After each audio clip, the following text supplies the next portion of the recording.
Cordial saludo, tutora. Mi nombre es Lizeth González. El día de hoy vamos a hablar de los procesos de valoración del riesgo de la entidad. Este es un procedimiento que aplica al auditor para obtener conocimiento sobre la entidad y su entorno con el fin de identificar y valorar riesgos que se puedan presentar. Para este proceso de valoración se cuenta con la norma 315 que trata sobre la responsabilidad que tiene el auditor para identificar y valorar estos riesgos. El auditor debe aplicar procedimientos de valoración del riesgo con el fin de disponer de una base para identificar y valorar los riesgos de incorrección material. El auditor debe considerar si la información obtenida durante el proceso de aceptación eh, y continuidad del cliente realizado por el auditor es relevante para identificar estos riesgos.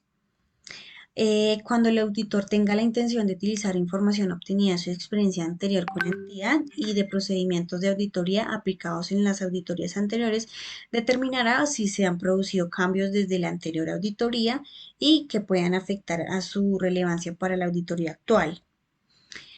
Existen unos riesgos que tienen una consideración especial, que son cuando son fraude, si están relacionados con acontecimientos económicos o contables, si el riesgo afecta a las transacciones con partes vinculadas o si el riesgo afecta a la transacción significativa. Algunos procedimientos para esta valoración de riesgos es realizar indagaciones, procedimientos analíticos, observaciones, consultar con expertos. Dentro de esto se encuentra, bueno, la indagación debe hacer el auditor todo tipo de preguntas que sean necesarias si necesita aclarar algún tipo de información. La observación y la inspección sustentan las investigaciones hechas ante la dirección y otros y proporcionan información adicional sobre la entidad y su entorno. Y discutir con el equipo de trabajo también es muy importante porque ellos pueden conocer estos riesgos o deben también informar de situaciones que ellos consideren que es un riesgo. Hay una clasificación de estos riesgos. Está el riesgo de auditoría inherente, que este riesgo está fuera de control del auditor y difícilmente se pueden tomar decisiones o acciones para eliminarlo, ya que es parte esencial de la actividad de las empresas, o sea, que no tienen relación exclusivamente con la actividad económica. Algunos factores que determinan que si existe este riesgo son la naturaleza de las actividades del negocio. También están los riesgos de auditoría de control. Este tipo de riesgo influyen de manera significativa en los sistemas de control interno, ya que en ciertas circunstancias pueden llegar a ser insuficientes o inadecuados para la detección oportuna de irregularidades o amenazas que pueda presentar un riesgo. Los principales factores que pueden determinar la existencia de este tipo de riesgos son los sistemas de información, la contabilidad y el control.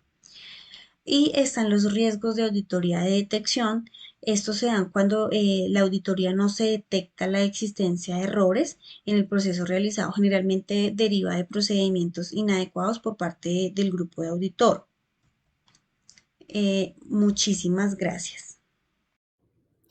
Buenos días a todos. Yo les voy a explicar acerca del tema de manual de control interno, acerca de las actividades de control. ¿Qué son las actividades de control?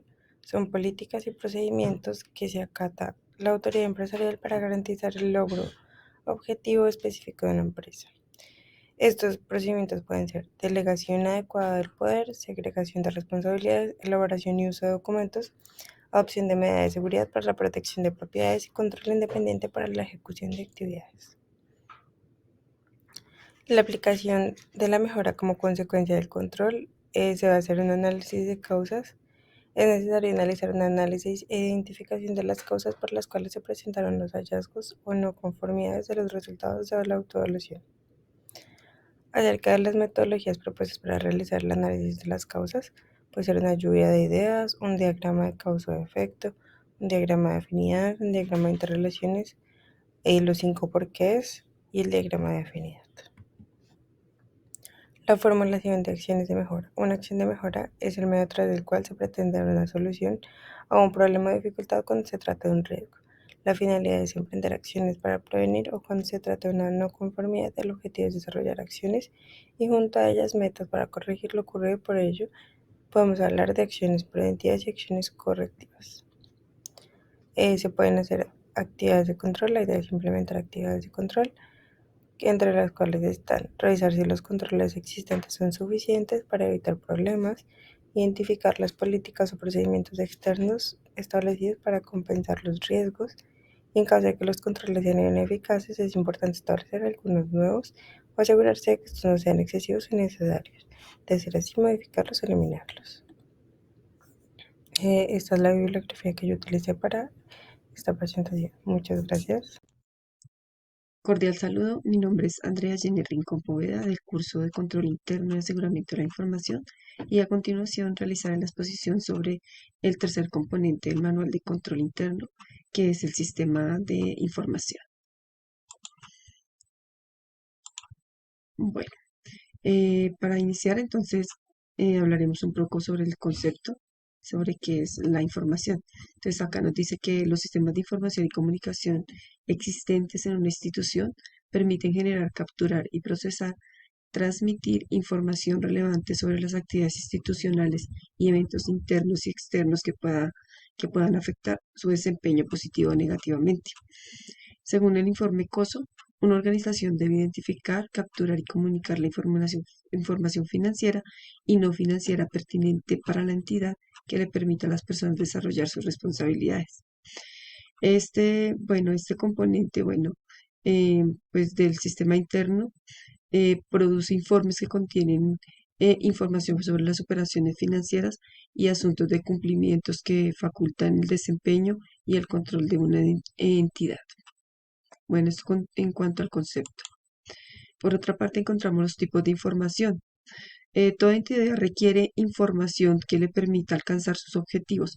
Por lo tanto, la información debe ser, en cuanto a las operaciones, debe tener una buena gestión del desempeño, un manejo de inventarios, una asignación de recursos y cumplimiento de planes.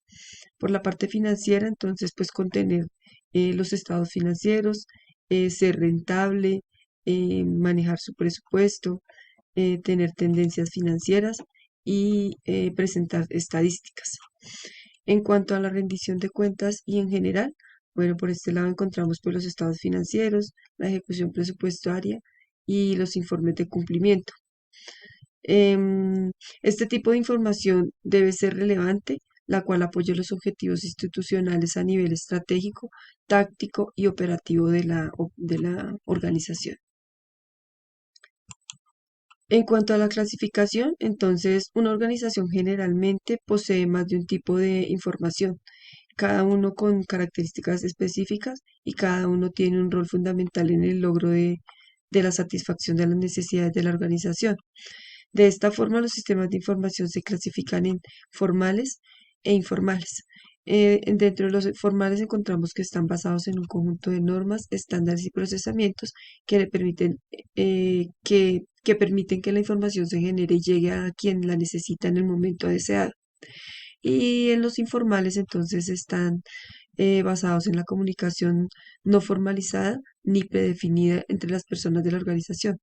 Este tipo de sistemas no tiene estructura y no sigue normas o procesamientos establecidos, porque su información puede ser bastante imprecisa, irregular e incierta, imposibilitándose así el procesamiento automático. En la parte de las características, entonces la información reúne una serie de características las cuales se presentan de esta manera. Eh, Posee parte integral en la información, apoya en la toma de decisiones y control, apoya los asuntos estratégicos. La innovación pues aporta también un mayor control y eficiencia y facilita la competitividad. En cuanto a los elementos, entonces, que integran este componente de información, se debe generar tanto interno como externamente, de acuerdo a los eventos acontecidos y formaciones. La información cumple distintos propósitos a diferentes niveles. En cuanto a esto, entonces, estos deben apoyar de manera contundente la implantación de estrategias. Son un medio efectivo en la realización de las actividades de la empresa, constituyen un activo, un medio y hasta una ventaja competitiva en toda la organización. Dentro de los elementos encontramos los de información y los de comunicación. En los de información entonces están los sistemas integrados a la estructura, los sistemas integrados a las operaciones, la calidad de información, aspectos dentro de la comunicación entonces están, debe ser de aspecto relevante, contener hechos críticos, debe haber una comunicación entre gerencia y administración, la información relativa pues que también maneja es acerca de los clientes, los proveedores, contratistas y demás. Y proporcionan información a las entidades reguladoras de control, esta comunicación. Por otra parte, tenemos entonces la calidad de la información. En cuanto a la calidad de información, entonces esta debe garantizar un contenido apropiado, ser oportuna, vigente, manejarse con exactitud y ser confiable y ser accesible. Estos factores se deben considerar para facilitar la toma de las decisiones. Bueno, entonces hablamos aquí también de otro elemento que aparece dentro de la misma información, que es la comunicación. La comunicación maneja dos formas, que es la interna y la externa. Eh, esta es, bueno, en cuanto a la interna, entonces dice que debe ser íntegra en todos aquellos procesos involucrados en la transmisión y recepción de información entre todos los miembros de la organización. Esa comunicación interna pues debe manejar un mensaje claro por parte de sus superiores, pues con la idea de que se puedan asignar las tareas y funciones que se van a definir, ser clara a cada funcionario la responsabilidad sobre la que, pues, que tiene sobre el manejo del control interno y cómo opera. El personal debe ser capaz de identificar los incidentes y causas. El personal debe ser capaz de comunicar a sus coordinadores sobre asuntos importantes. Y por último, las comunicaciones entre la administración y el grupo de gobierno corporativo es un requerimiento para el sistema de control interno. En cuanto a la comunicación externa, entonces es el conjunto de acciones informativas que una empresa dirige con los objetivos de reforzar las relaciones con diferentes públicos acerca de la compañía o sus productos y servicios. Esta comunicación externa pues debe manejar canales abiertos de comunicación que habiliten oportunidades para mejorar las operaciones, debe contener informes o si transmitir informes de entes de regulación que resulten importantes para identificar las debilidades del control y de la operación. Y la comunicación para los sujetos interesados debe suministrar información relevante para sus necesidades. Bueno, en cuanto a las variables del componente de comunicación, entonces este componente pues maneja en cuanto a la información eh, de forma interna, externa, eh, por medio de un manual, computarizada, de manera formal e informal. En cuanto a los sistemas estratégicos e integrados, entonces posee una estrategia, es operacional, basada en el presente, pasada y presente, perdón, periodicidad y debe ser de calidad. En cuanto a la comunicación, entonces pues ya hemos hablado que era interna y externa, debe ser a nivel de la entidad, manejar expectativas y responsabilidades, manejar los formatos y contiene también, también se maneja a través de diferentes medios de transmisión. Bueno, esta es mi presentación, las referencias bibliográficas. Muchas gracias.